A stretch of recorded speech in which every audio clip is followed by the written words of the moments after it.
Kamusta yung umaga, Siling? Mabuti naman, Kulas. Salamat at naalala mo pa ang pagkakalala. Siling naman. Ba't ganyan naman ang sagot mo sa akin? Sapagkat pagkadilat ng mga matang sa umaga, wala ka nang iniisip kung mas tayo natimasin kundi ang tinali. Tila, mas malang tinali mo kaysa sa akin. Ano ka ba naman, Siling? Walang iba nagpapasaya sa buhay kung hindi ang aking asawa. Siya nga ba? Ngunit kung nakikita akong hinihimas mga tinali, ibig ko na lamang mainggit at magselos. Ngunit, Siling, di ako lang nalagaan ng mga nakatali dahil siya nagbibigay ng grasya. Grasya ba o disgrasya? Gaya ng karaniwang nangyayari. Huwag mo man sana akong katin ng nakaraan. Oo, inaamin ko. Nagpatalo ako ng mga nakaraang araw. Ngunit di ba obisa sa pagpili at paghimas ng manok? Marami na ako natutunan. Mga bagong sistema. At noong nakaraang linggo, nung matalang yung talisain, hindi mo pa ba alam ang bagong sistema? Sinabi mong disgrasya lamang yan. Siling, makinig ka. Alam mo ba kagabi ay may napaginipan ako? Ako yung nabal ng isang kalabaw. Ng isang puting kalabaw, Siling. Eh ano kung puti? Ang puti ay pilak. Sa mga katuwid ay ibig sabihin ay pilak. At ako yung nabol. Hinabol ako. Ng kwarta. Ngunit wala ng kwartang pilak. Mayroon pa. Nakabaon lang. Siling, makinig ka. Bigyan mo lamang ako ng 5 piso at walang sala magkakakwarta tayo. Kulas, hindi ka ba mo nadadala sa mga panaginip mo yan? Noong isang buwan, nanaginip ka ng ahas na numero 8. Ang pintang kasi nun ay nakatuon sa Pebrero. Ang sabi mo ay kwarta na, ngunit natalo ka ng 6 na piso. Oo na. Pero hindi na lamang panaginip ang basal ko ngayon. Pinag-aralan ko ng kaliskis at tenga ng manok ito. Ito'y walang pagkatalo. Ipinapangako ko sa'yo, walang salang tayo ay mananalo. Ngunit Kulas, natatandaan mo ba? Ganyan na ganyan din ang sinabi mo noong 1 linggo. At ano ang nangyari? Nagkawalang tayo ng manok. Sinabi ng disgrasya lamang yan. Sige na, Siling. Ito lamang. Pag natalo pang manok na to, hindi na masasabi. Totoong totoo? Totoo. Sige na, Siling. Bilis. Nagsusultada na. At may katrato ako doon, kaya pag di ako dumating, ay kahiya-hiya. O Breno, sa bagay, tagatago mo lamang ako ng pera. O heto, huwag mo sana akong sisihin kapag naubos ang kaunting pinagbilang ng pala. Huwag kang magalala, Siling. Ito'y kwarta na. Siguradong sigurado. O bueno, dyan ka muna.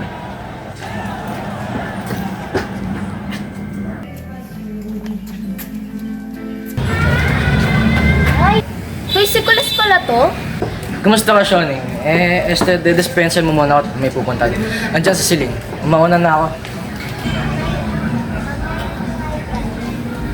Ba naman tong tao na to?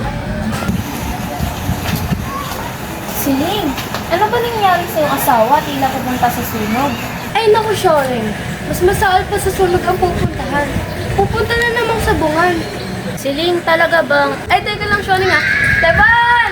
Teban! Ano po yun, Abing Siling? Oh, heto, 5 piso. Andun na naman yung amo mo sa sabungan. Itaya mo yung Teban. Bilis! Bilis! Basta ang 5 piso? Siling, ano ba ito? Naging sabongero ka na ba din? Shoning, hindi ako sa bungera. Ngunit sa tuwing nagsasabong si Kulas, ay pumupusta rin ako.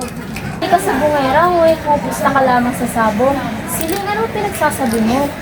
O, Breno't pumasok ka at ipapaliwanag ko sa'yo. Ngunit, huwag mo sana ipagkalat sa nila. Oo, huwag ka mag-alala sa akin. O siya, maupo ka muna. Alam mo, Shoning, ako'y pumupusta upang hindi kami matalo. Ay, hindi ka sabongera, ngunit pumupusta ka lamang sa sabong upang huwag kayo matalo. Siling, pinaglalaroan mo yata ako eh. Hindi. Alam mo kasi, Shoning, dahil sa pagsasabong ni Kulas, kinakabahan ako na baka maubusan kami ng kwarta. Ayoko naman dumating sa punto na magdidid na lamang kami ng asin. Sinubukan ko naman siyang pigilan. Ngunit ayaw magpapigil. Kaya sa tuwing nagsasabong si Kulas, ay tinatawag si Teban upang pumusta sa kanyang kalaban. Sa anong dahilan? Pwes, kung matalo ang manok ni Kulas, ay panalo ako. Kung manalo naman si Kulas, ay ako naman ang talo. Dahil sa ganon, hindi nababawasan ang aming kwarta. Ah, siya nga pala. Siya nga pala na. Ay naku, nagsasaltado na marahil. Sumasak talaga ang ulo ko sa ingay na yan. Ikaw kasi, sapat ka ba naman pumili ng bahay sa tapat ng sabungan? Ano ka ba namang ako ang pumili ng bahay na to? Ang gusto kong bahay yung katabi ng simbahan. Ngunit ang gusto ni Kulas ay katabi ng sabungan. Siya nga pala Siling. Naparito ko pang sabihin sa'yo na dumating na ang rasyon ng sabon ni Aling Kikay. Baka tayo maubusan. Hindi, syempre, pagtitira tayo ni Aling Kikay. Sayang naman ang aming pagiging magkumare. Aling Siling, nanalo po tayo. Mabuti, diba? Oh, pumunta ka na sa kusina at baka parating na yung amo. Baka malaman yung ating ginagawa. Bilis, diba?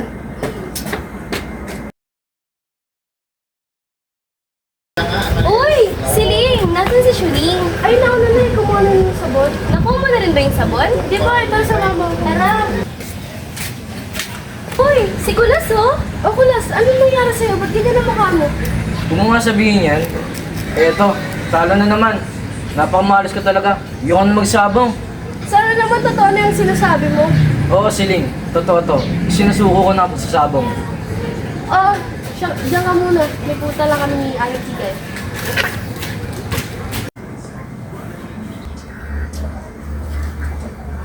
Uy, Kulas, kamusta ka? Eto, talo na naman. Napakamalas ko talaga. Alam mo ba, kakasabong ko lang ngayon at inaasahan ko ang aking manok ay siyang mananalo. Ngunit alam mo, Castor, kung saan lumagapak ang aking manok? Oh, bakit? San ba? Sa tari ng kalaban. At kung hindi dahil rito, ay ako nanalo. Iyong talaga magsabong? Bakit naman? Hindi naman natatalo lahat ng manok mo ah. Anong hindi? Halos wala nang laman ng ipunan namin dahil rito. At ang masakit pa, ay hindi ko ito managdagan. Pero hindi naman tama na titigil ka na agad sa pagsasabong. Ha? Paano hindi tama? Kasi, pag tumigil ka sa pagsasabong, hindi mo mababawi ang mga pera na naubos mo. Pero, pag nagtuloy-tuloy ka pa, oh, mababawi mo pa, di ba? Wala nang pag-asa, Castor. Huwag mo na kapilitin. Tama nga si Siling. Ang sugal ay swerte-swerte lamang. At nagkataong malas pa ako. Anong swerte-swerte? Hindi totoo yan. Tignan mo nga ako, laging panalo. Anong laging panalo? Ito yung pag-uwi mga galing pagsabong. Ilaging nakabitin ng yung mga manok. Ito naman si Kulas oh. Oo, talo ako. Aminado ako. Pero, panalo naman ako sa pustahan. Ha? Paano yun? Ay nako, napakasimple lang. Hindi ako tataya sa manok ko. Kundi, sa kalaban na ako tataya. Paano kung manalong yung manok? Kahit kailan naman hindi na nanalo yung manok ko eh. Kasi meron akong paraan, boy. No boy. Huwag mo nga lokohin at masayat ang aking ulo. Hindi naman kasi kita binibiro. Nagsasabi ako ng katotohanan. Sige nga. Anong diskarte mo ba dyan? Ganito lang naman yung ginagawa ko. Tinutusok ko ng karayom yung paa ng mga manok ko para manghina sila. Kung tumayo man sila o maglakad, hindi naman makahalata yun eh. Ngunit, hindi naman na makakalaban yung manok kapag nasa sabungan na. Kung kaya't hindi naman nanalong yung manok at siguradong matatalo ito? Natural. Ganito lang naman yung mga gagawin ko, napakasimple lang. Pupunta ako sa sabungan, lalaban ko yung manok ko, at pupusta sa kalaban. O, ganoon lang kadali, boy. Ikaw kasi hindi mo ginagamit yung utak mo, kaya ka natatalo. Ngunit boy, hindi ba ito pang daraya? Walang sugalerong nananalo ng hindi nandadaya. Tsaka ang dami mo nang nawalang pera. Babawiin mo lang naman yung mga yun eh. O, di ba? Oo nga, may katwiran ka. O, tara na. Sandali lang, antayin muna natin si Siling. Ito talagang si Kulas oh. Lagi na ang talo sa sabungan, under pa sa bahay. O, sige na nga, antayin mo muna. Pero damihan mo yung mga perang hihingin mo ah. Para paldo-paldo tayo. Sige na, umalis ka muna at baka dumating na si Siling at magalit pa. Oo na, naalis na. Pero alalahanin mo yung mga pinag-usapan natin ah. O, sige, na ako.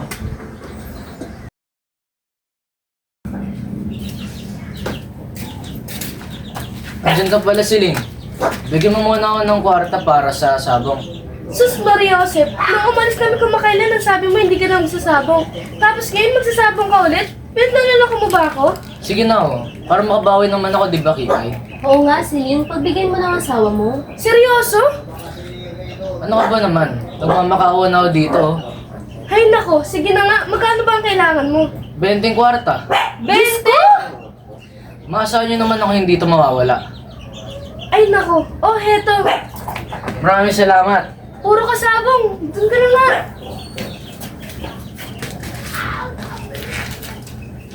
Teban! Ano po yun, Aling Siling? Oh heto, 20 piso. piso. Andun na naman yung amo sa sabungan. Itaya mo yan, diba? Meron po, itutudok ko ba ito? Oo, ito. Diba, bilis. Naghihiyawan na. Ano ka ba namang Kikay? Kinampihan mo pa talaga si Kulas. Ha? Anong pinagkaiba nun eh? Parehas lang din naman kayong mananalo. Kahit na, mamimiyasa yan si Kulas. Mas lalong-lalo na yung pagka-addict niya sa sabong. Oo nga naman, intindi ko. Pero dapat kasi, tigasan mo rin yung loob mo. Kagaya ng ginagawa ko sa asawa ko. Tingnan mo ngayon, hindi na siya masyado naaano sa bisyo. Kahit na ganyan mo si Kulas, mas makulit pa yun sa bata.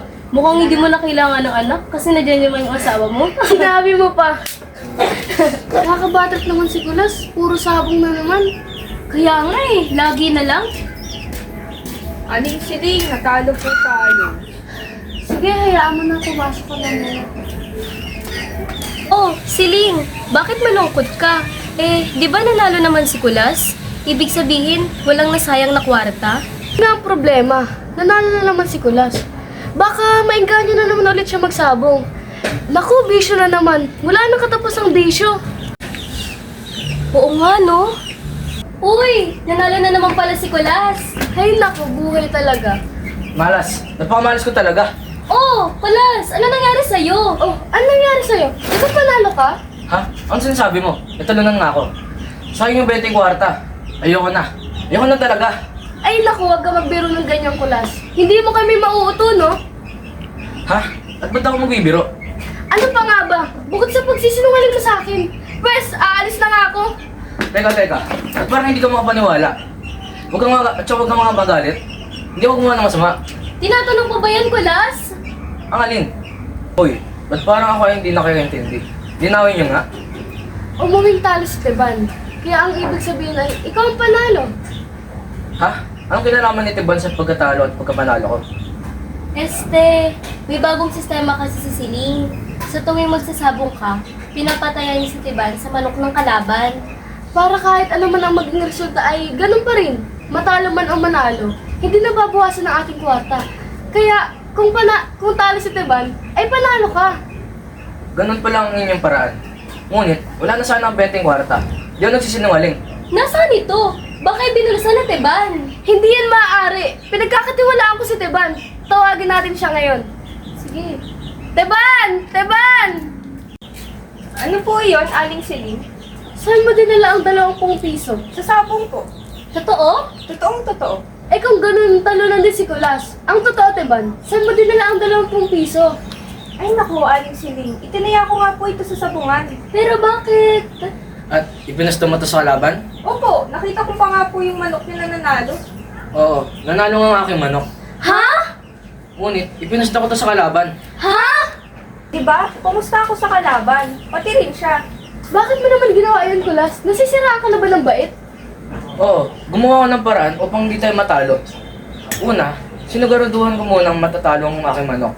Pagkatapos nun, bumoto sa kalaban. Ngunit, kalagitnaan, natalo biglang manok ng kalaban. Patay tayo dyan. Abay kay galing. Tumawa pa talaga siya. Oh, ano na naman tinatawa mo dyan, Siling? Nawala na nga kayo ng kwarto, oh. Napakasira ko. Halina, maghingi kayo ng kaldero sa kapitbahay. Para saan? Lulutuin natin ang manok mo. Aadobohin o, ititinolo ko. Tatawagin ko na po ba ang ibang kapitbahay? Tawagin mo. Ay, mukhang matutuwa na naman ang tanghalian ng mga yun. Mukhang marami na naman ako makakain yan, ah. Lahat yun? Oo, lahat yun. Walang masasayang at matitira. Ah, buti naman at magkakasilbi ng aking mga manok. Matagal nang inaantay ni Siling yan. Aling Siling, andito na po sila. Halina, huwag na kayong mahiya. Anong okasyon at parang napaaga kayo ng handa? Isang munting celebration lang to. Yung sumama na kayo. Manok ang ulam, sariling gawa ni Siling. Garantisado masarap yan. Luto na ni Aling Siling eh. Lambola ka pa. Hindi ka makakaigli sa akin ng sobrang manok, no? Hindi yung pangmabola, Siling. Ito ay purong katotohanan lamang. Abay, umisa ka pa talaga. Pwede na po ba pumasok sa loob? Oo nga, at na makapasok na kaming lahat. O siya, mauna na kayo. Tutulong na rin ako sa pagpiprito. Ako rin. Mabuti pa nga. Mas mabuti nga kung kayo na lang gumawa eh, at wala na akong gagawin. Halina't pumasok na tayo lahat at hindi na ako makapag-antay. Sige na, mauna na kayo sa loob. Tara. Ako nang bahala sa pagkatay ng manok. Pero baka na naman humingi ka ng kwarta, ah. Hindi na mali. Mas mamalint pa kita kasi rito.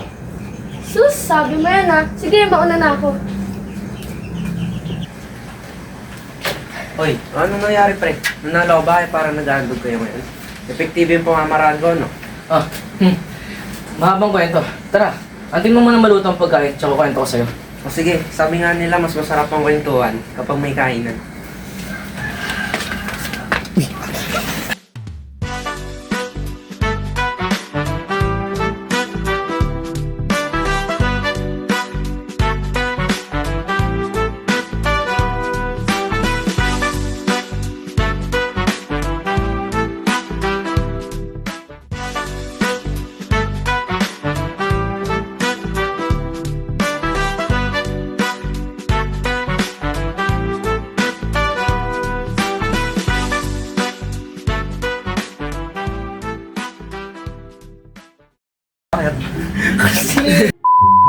Ano?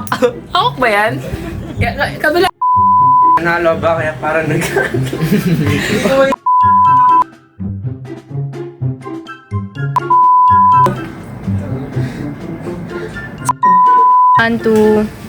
Aray! Hoy, si Kulas pa!